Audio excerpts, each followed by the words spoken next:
In today's episode, Kierra Jones, who helps her clients 2 to 10x their conversion and sales in just 3 to 12 weeks, will be diving deep into how to laser target high value clients for your online business. So stick around.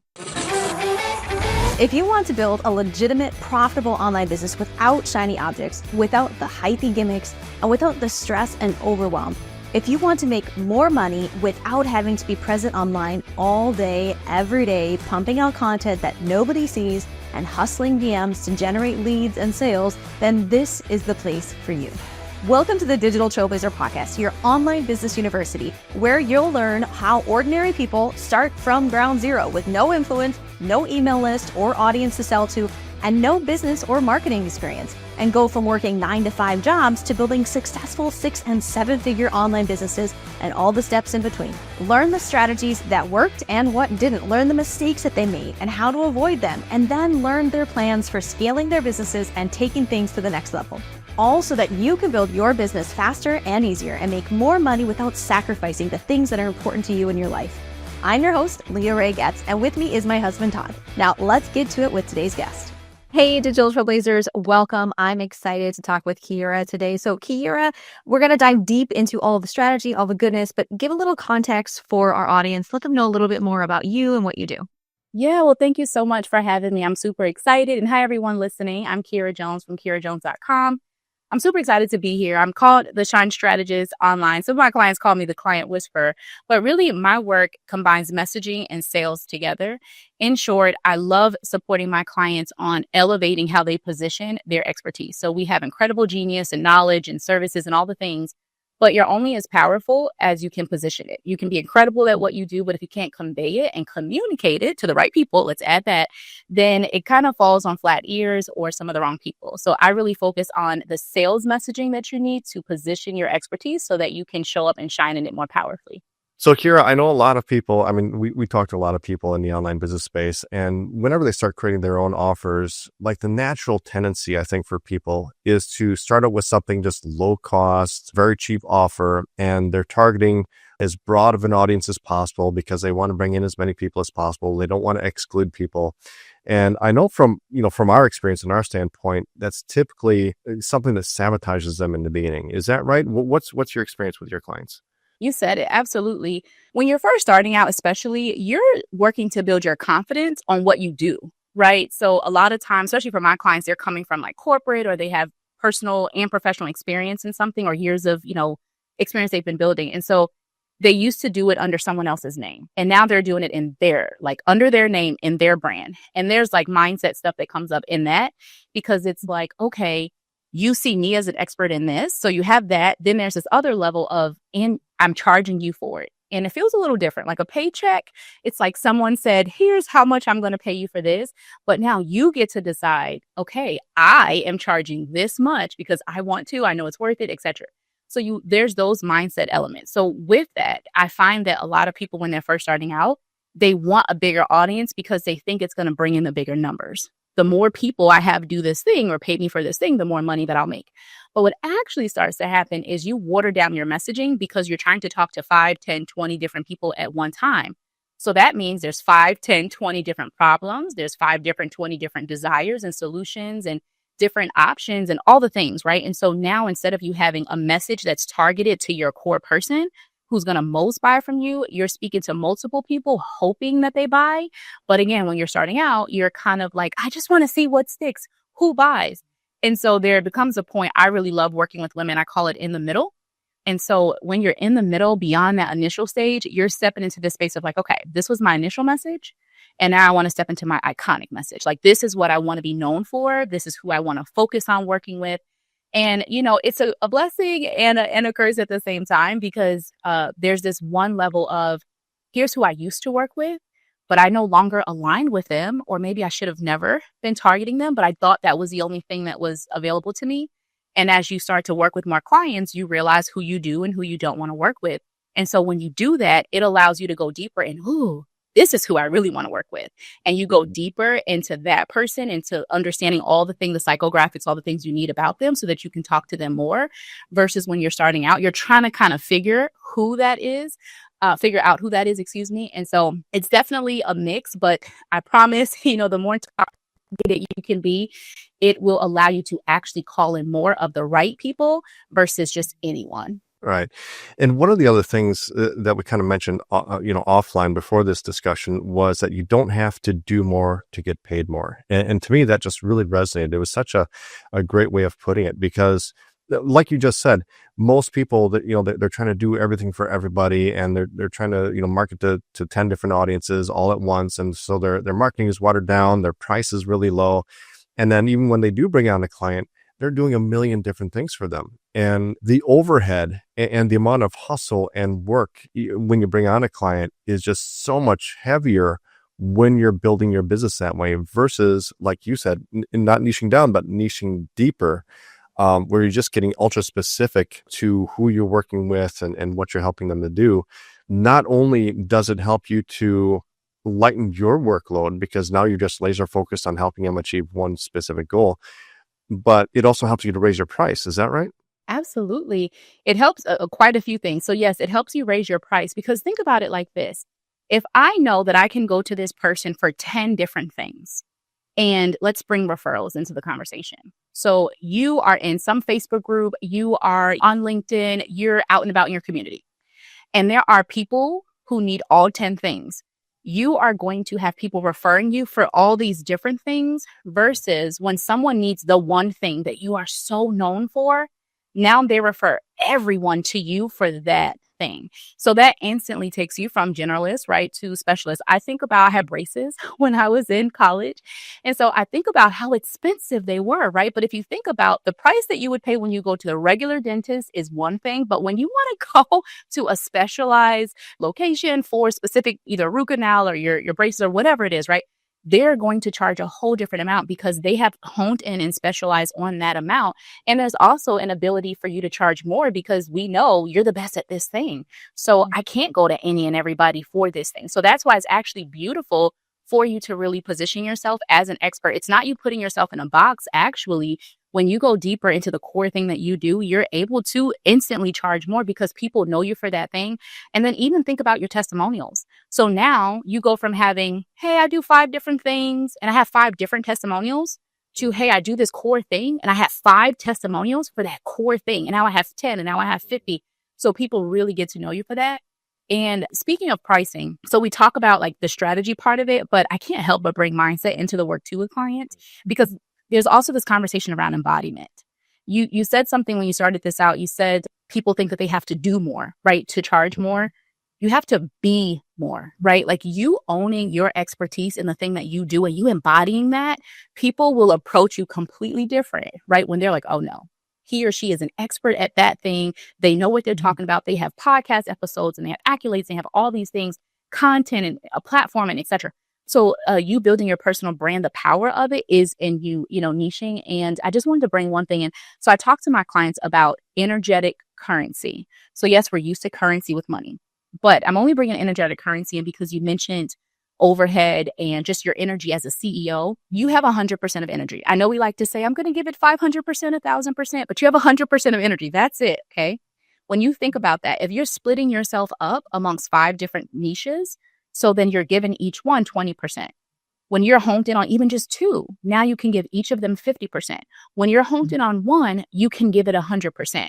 So there's this conversation I like to bring in around energetic currency, the energy that it takes you to figure out what's this podcast episode for niche 1, 2, 3, 4, and 5 is going to be different than the energy of what's the podcast episode for niche 1. That's all. That's it for client 1, for niche 1. And then we can also bring this to the conversation. You make sure you talk to your highest level client because people that are not there yet will still be attracted to that. But if you're talking to a lower version of that person, they're not going to be listening. The higher level person is not going to listen to that. So you want to think about it from an energetic space too, as a CEO of if I only have this much time and energy, what happens when I put all of that into this versus trying to stretch it and spread it out? So one thing that I think is really important to talk about is speaking to your highest level client and what does that really look like and where are people doing this? I've got my own thoughts. So I'd love to hear you kind of break this down and how this is showing up and where this is showing up. Yeah. So speaking to your highest level client. So you ask, how do you do it and where do you do it? I believe. Mm-hmm. Okay. So how do you do it? Number one, first and foremost, you're going to have to give yourself permission that I am elevating the standard of my clientele. That's first and foremost. You have to accept, a lot of times I have clients who come in who feel like, but I know I could help these people over here. Yeah. And I talk to them about, okay, here's who you could help and here's who you feel called to help, right? So I know I could help a lot of people with sales messaging, but who do I feel most called to help, right? So you have to ask yourself that. So that's going to be number one of like, how do I step into that?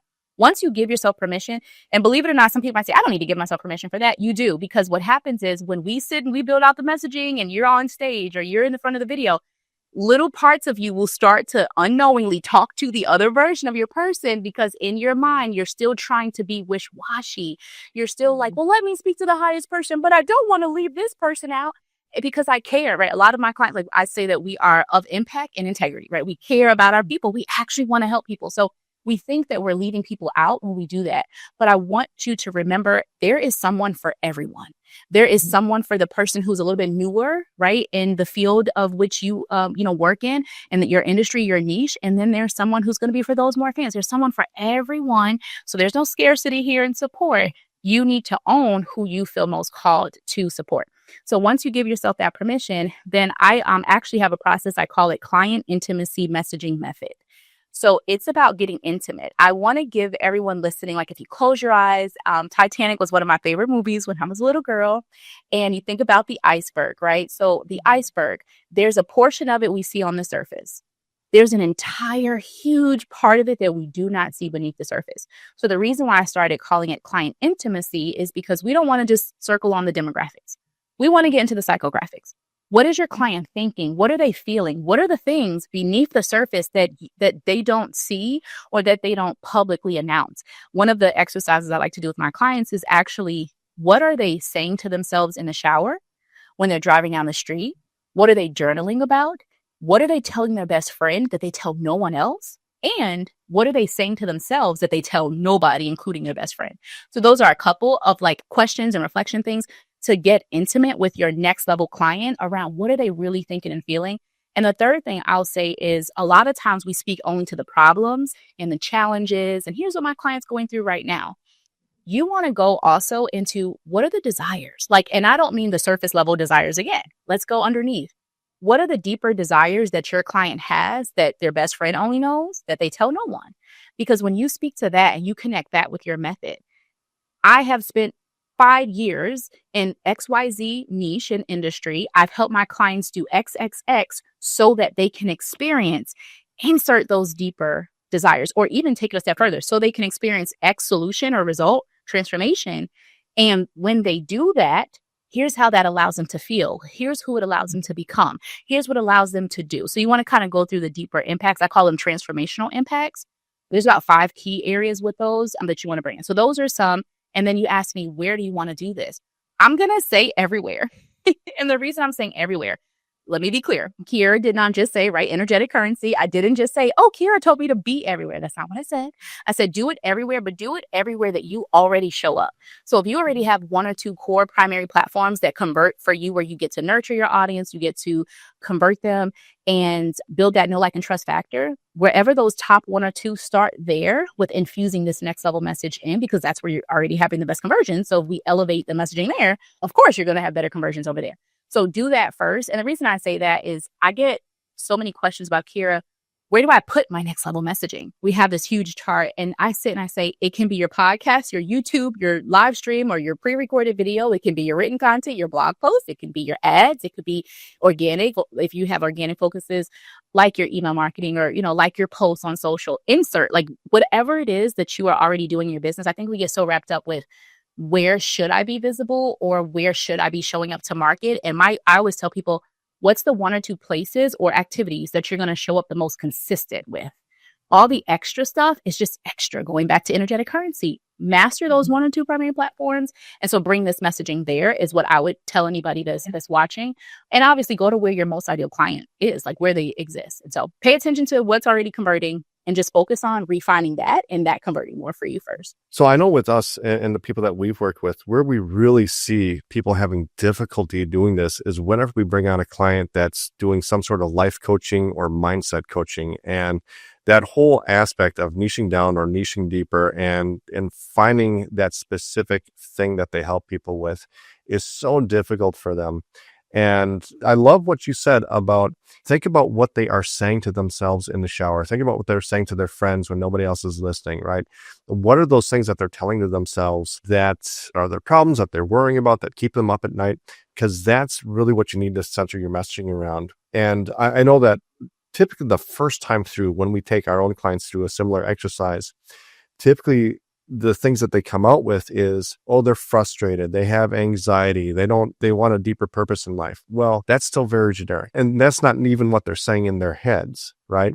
It's something much more specific. It's usually a specific scenario or something that's happening throughout their day that is causing the anxiety or the stress or that lack of purpose in their life. So for example, if your target audience is stay-at-home moms who are now empty nesters or something like that, the thing that may be making them feel like they're stressed or anxiety is maybe a sense of boredom because now they feel like they have nothing to do in the day and they're just anxious and they feel like they're just wasting their time. Or maybe, the kids were such a big part of their lives and now that the kids are gone and the husband is still working, that relationship that they used to have with the husband is now kind of weird because they're now spending more time with the husband and they don't know how to act because it's been 20 years since they really were like intimate or whatever it was, right?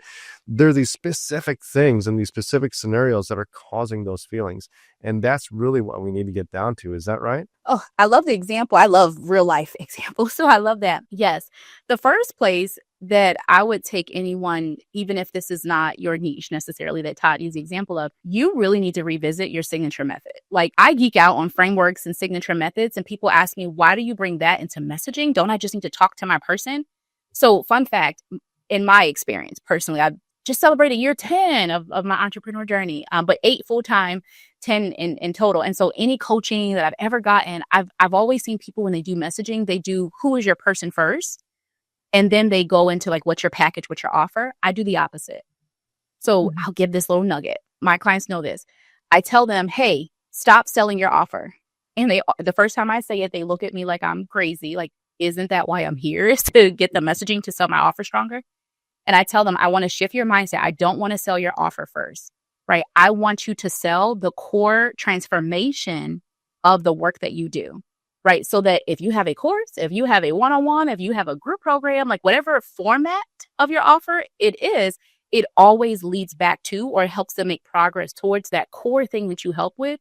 So that's actually why I start with creating sales messaging around your actual framework and your method first, so that you can build messaging around the value of that. And so in the example that you gave, we want to build value in just, again, we just made up this whole scenario, so we didn't rehearse or anything. But as you're talking, what's the core thing that this woman wants? You didn't say this word, but I'm hearing the word identity. So for this woman, right, and I'm just, using an example, I'm always going into what's at the center. And so just hypothetically, potentially for her, it's identity, right? So your messaging may talk about like, hey, I know you're an empty nester and like you can do coaching with me and I'll life coach you through that phase. Or, hey, I know you're an empty nester and your relationship isn't where you want it to be and you're trying to figure out how to get that spark back with your hubby or partner. And I want to help you. And those are great.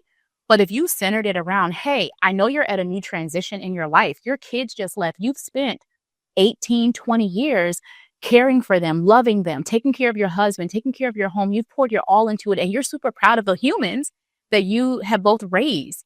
But now you're looking in the mirror wondering who you are now, right? And you can go through more examples. Now you can bring in those emotions. Now you feel frustrated. But I agree with you. But why do they feel frustrated? Do I feel frustrated because I feel like I now have no part of me left? I don't know who I am outside of this identity that I had. I forget the other emotion that you use, but you want to bring in those emotions then, but connect them back. And then the thing is, what's the thing that centers everything? So imagine the aha your person, your ideal client could have if they're listening to your podcast or your YouTube or your live stream or whatever, reading your blog post. And you give them an aha of, hey, the only reason this is happening, I call it the gap of gold. So when we're building out like our client messaging maps, we do, where are you now? Where do you want to be? And we go in the middle. What's the gap? Why are they not from point A to point B? That's the gap of gold. That's where your money is. And so you potentially, in this example, explaining to them, because I don't know this person's framework, right? But maybe it's identity at the center. I help you shift from the identity you've attached to yourself as a mom. because that's been shattered when your kids went to college or they left the home. Now you're needing to reintroduce yourself to who you are today, and you need to rebuild your, confidence with who you are today, your clarity with who you are today. So maybe the framework is we do identity shifting clarity, identity shifting confidence. I don't know, I'm making this up, but like whatever their framework is, but you want to identify what's the core thing. And then all those emotions you mentioned, they're great, but people just say the emotion. You have to say, you have this emotion and here's why, and here's where it comes from. And then your person is reading it or listening. They get an aha, like, oh my God, they are right. It is my identity. I don't know who I am now. And now you get to say, when you work with me in my 3-month program, I am going to do nothing but help you step into the identity of who it is that you are in this season and who you get to be, and give yourself all the permission and the confidence and the clarity. And then you can go into those desires of like, now you get to have new fun date nights with your partner. Now you get to have new date nights with your girlfriends for brunch in the middle of the day that you never could for 20 years, or like, et cetera, et cetera, et cetera. Yeah. And what you just explained there, I think it is so key in being able to make that sale, especially with a high ticket offer. The analogy that we often use is like a patient coming into a doctor and they've got all these symptoms. And when a doctor does the tests and they come back with a concrete diagnosis, like here's the disease or condition that you have, right? Like you have irritable bowel syndrome, right? That's why you're having all these symptoms and things like that. And so here's how we treat irritable bowel syndrome, right? And then it's 100% they're going to go through with the treatment when they know the diagnosis. But if you go into a doctor and the doctor says, we're not really sure what it is, but we could try this, we could try that. This is what I sell. This would be great for you if you just give it a shot. We're not sure why you're having these problems, but this is what I sell. It's much tougher to make that sale.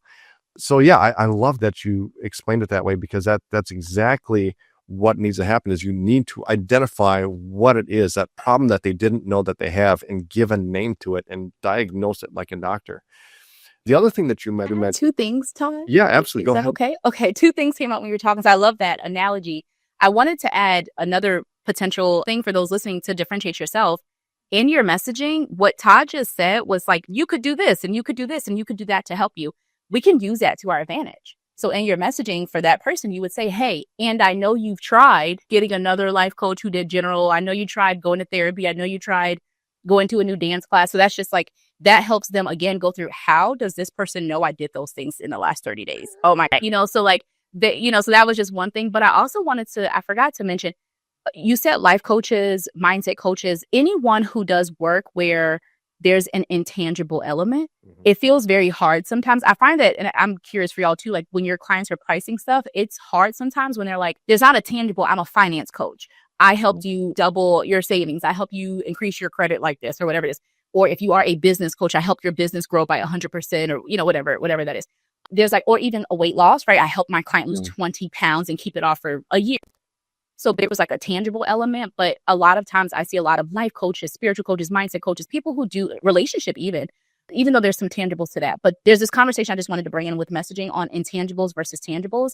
Everyone can have both. Like if you are someone who has a lot of tangible transformations with your clients, you have intangibles too, and vice versa. So those life coaches, mindset coaches listening, like you have intangible benefits and things that your person can't touch, and I can't pick it up and see it in my hand, right? But I can see it in the mirror, right? I can see it in how I feel. So that's just another layer of the conversation for those who do work that feels like you don't have them, but you totally do, and you can use some of these elements to help you kind of speak to them more. Yeah, and I think that part you mentioned a little while ago about identifying that current state and then identifying the future state, that's the tangible stuff, right? When you can do that, when you can identify where they're at right now, the things that they've already tried, the things that they failed with, the frustrations that they're having, almost like, you're reading their mind. How does she know that I did that?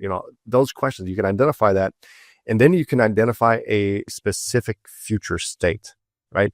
That specific future state, those are where the tangibles are. When you can identify, hey, this is what your life is like now. This is what it could look like, right? Everything that you're doing here, I think, is so amazing. And I can totally see how you're up to 10xing people's revenue with this. The other thing that you mentioned that I know that we hit on a lot with our clients is having that signature method, right? Can you explain a little bit more about that and why that's important and how you construct that? Oh man, so many things. Let's see, sum this up. Signature method. We're talking about bringing in high value clients, right? Like you have a high value expertise. I say this. If you're expecting someone to come and pay a 4-figure, 5-figure, or one of my clients actually just celebrated selling her first 6-figure package. If you're wanting to sell these higher ticket, yeah, it's so exciting.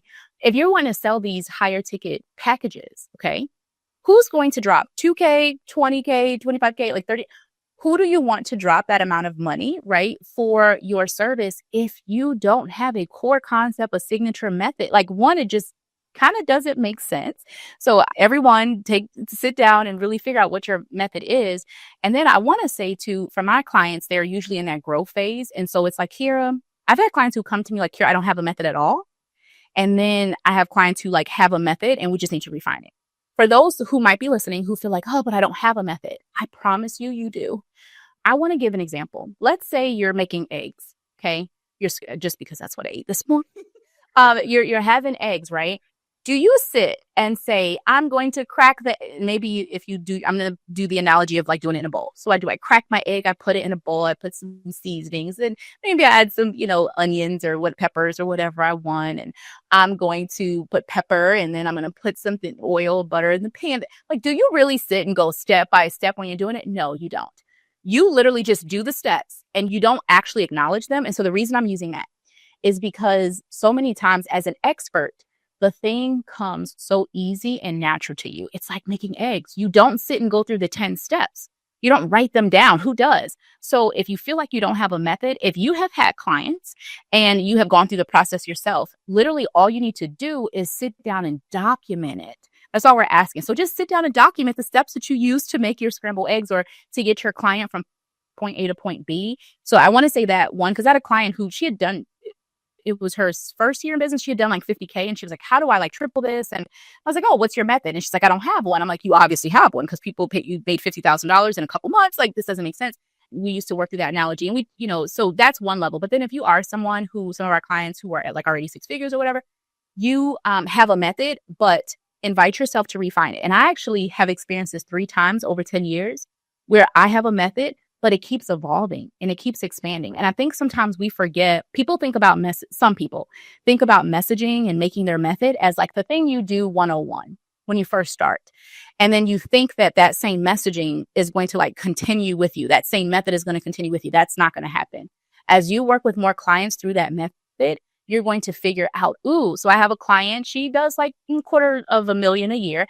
And so she's in a space of like, okay, I need to stop and sit because she's been going, just getting clients. And so what we're working on with her is sitting down and going through, hey, there's 10 parts of your framework, of your signature method. Are all 10 parts still needed? Or do you find yourself really working on these 7? So why do we have the 3? Or for some of my clients, they have secret parts. And this used to be me like back in like 2018, 2019. I had a secret part of my method. It was so natural. I never thought to actually write it down. Like, it was just something I just did. And so again, it just takes sometimes another pair of eyes of like seeing your process and understanding your process. And through that, you're able to identify great sales message nuggets because a lot of my clients realize things that they never said out loud in their videos or podcasts.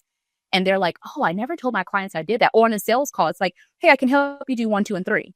And then when it's like, oh, I can help you do 1. And the way that we do that is this. And here's what that transforms. And here's what that does for you. And here's XYZ benefit of it. And then we go to this part and then we go to that part. So method, hands down. That's why I always say like, it's the first place I start because here's my thought.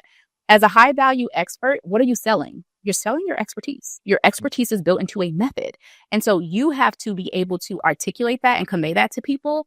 And because, especially when you work with really intelligent people, as I'm sure you all do, right? Like sometimes they use these huge words that no one understands what they're talking about. And being able to bring it to a level of like, is your client going to understand what you're saying? Your client doesn't need to know all that yet. They can know that when they pay you. What they need to know up front is just these things. And so understanding like the difference between here's the part of my method I'm putting in my content versus here's the part of my method I'm putting into my curriculum when they pay me. Those are also different because sometimes people overteach in their free stuff. And it's like, why do I need to pay you? So it's a balance, but definitely have a method, sit down literally right now, and just write out your process, whether you are, 10K or if you're at 150K or if you're at 7 figures, like sit down, write down your process. And then just assess it. I say assess and amplify. Let's assess what actually is the most important parts of it. Let's assess how are we communicating that? Do we even talk about that? How do we talk about it? How can we elevate the way that we communicate that? Is there something else that comes from us doing that work that we never connect the dots to, like as far as a benefit, and we never talk about it to our clients because it's so natural and we just do it and we don't realize, no, that's a value proposition element that you need to add into your messaging. So those are some things I would say with method, but I tell my clients their signature method map. It's a living, breathing document. It's always evolving. It's always expanding because the clients you had in year 1 are going to be different from the clients you have in year 10. And you're going to learn things about your process. You're going to identify a whole new process. You're going to identify new elements of the process, but it's going to keep expanding and evolving. So definitely just write it down now and then just take inventory, even if it was once a year, like every year. I have some clients who do this every half, or some who do it annually. Sometimes I have clients who do it quarterly when they're first getting used to it, but you don't have to do that at a certain point. So look at it every year or every half just to see, are there new things we want to refine here? Now, is your signature method something that has to be something completely new that you develop that nobody else is doing? Or is it just the messaging around what you do that needs to be refined? Or how unique does this need to be? This is my personal opinion, and just from my experience, I do feel that it should have unique elements in it. After all, we're differentiating you as a personal brand. So an example, earlier in this conversation, I said, in my experience in 10 years, when I'm going into programs, just my personal experience, I've always experienced people, if they do messaging, they do it first, like who is the person?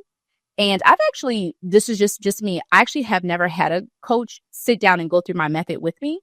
I can remember when I first started, my coach said, oh, you do this? Okay, great. And then she just went over like, here's your ideal client and like, here's content. And she was amazing. But like, you need to actually go into your method. You need to figure out what is unique about you, because that's a premise of what we are communicating is, here's how I do this different. For that example you used earlier, person, you've gone to YouTube and you've gotten books and you've gone to retreats and you've gotten a regular life coach, a general life coach, or you've gotten therapy. So when you are sitting there comparing yourself to that, you do need to say, and here's what we do and here's how it's different. So I do believe that it has to be a unique element. I think that what happens though, from a mindset standpoint, I call it your expertise mindset. People's mindset about their expertise sometimes is that it's not enough. And so I think that we need to remember to balance, what is your professional experience with this thing? Like if you have accolades, if you have a corporate experience, like all these elements, but don't forget your personal experience. That's going to be an amazing, unique factor for you to kind of bring in, well, how did you get into this? Like I know for me, my first published piece of writing was when I was 8 years old. It was a story about a cat. I have a photo of me and my cousin showing he had won an award. And like for me, that was when I was like, oh, writing, like it got published. Like people liked my cat story. And then I realized my gift of expression and speaking and things like that. And so you have unique elements of your story that can definitely be brought in. And so if I connect that story to now 30, whatever years later, being able to be in this space where it's like, oh, for me back then, it was expression and just through a story about a cat. But now I'm so passionate about expression. And for me, primarily working with a lot more women entrepreneurs and business owners, being with them and helping them express themselves and helping them transform how they see their expertise and what it's worth. And not just, oh yeah, I can charge $500 for this, but like, no, you should be charging $500 an hour for the work that you do. It does this for your client. So sorry, I went on a tangent, but I get really passionate about, yes, you should bring in your unique factors, use your professional experience and expertise, but don't forget your personal to bring in those unique factors. And then the other thing I would say, if you do what I'm saying and you pay attention to your client process, you will start to see unique ways that you do stuff. So even though I do messaging and I have a good friend of mine who does messaging as well, we do messaging in a completely different way. So I bring in a client intimacy element that I mentioned. We literally do an embodiment of your highest level client. We go deep into the psychographics. When I said the analogy of the iceberg, like we imagine the iceberg is all the way at the bottom of the ocean. And like, we have this fun exercise where we'll like, okay, what are your top 5 transformations? What are your top 50? What are 100? Like if you could sit and name 100 different things that you get from working with me versus most people go, hey, the top 3 benefits are this, but that allows you to talk about your offer in different ways and different things that it does for people. But my point is, the only way you do that is because you keep allowing yourself to go deeper and deeper into the work that you do. There's no way you're not going to find unique attributes and things that you do that are different from, everyone else, and how you deliver it too is also different. So yes, bring in the unique factor and allow yourself to shine in it and give yourself permission. I think that some people just don't think their thing is unique enough, so they don't talk about it enough. But if you just owned the way that I do it, and everything is like enough. And I've had people who say, Kierra, you're not saying something new.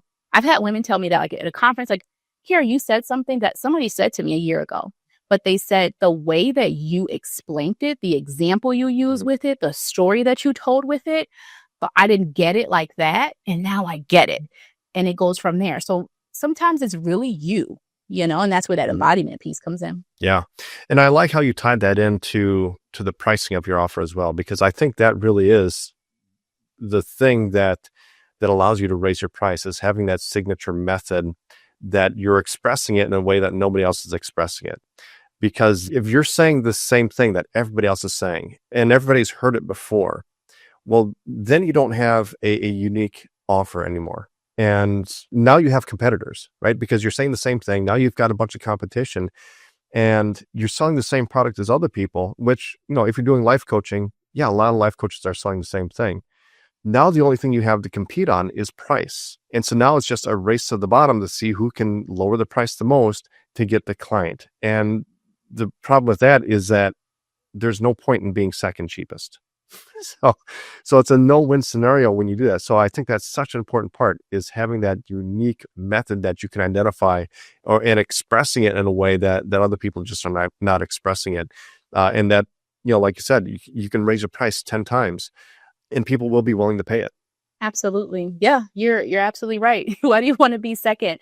One thing I'll say, when we talk about intimacy with our client, I want to just bring in, you see people. If price is the thing, but if they're coming to you and they're like, the moment I read your content or the moment I listened to your podcast or whatever it is, you were speaking to me. Or if on that sales call, depending on the questions you ask them, like I talk about humanizing, right? Like, I want to see you. I want to feel you, because there's a quote by Maya Angelou. I have this in my workbook.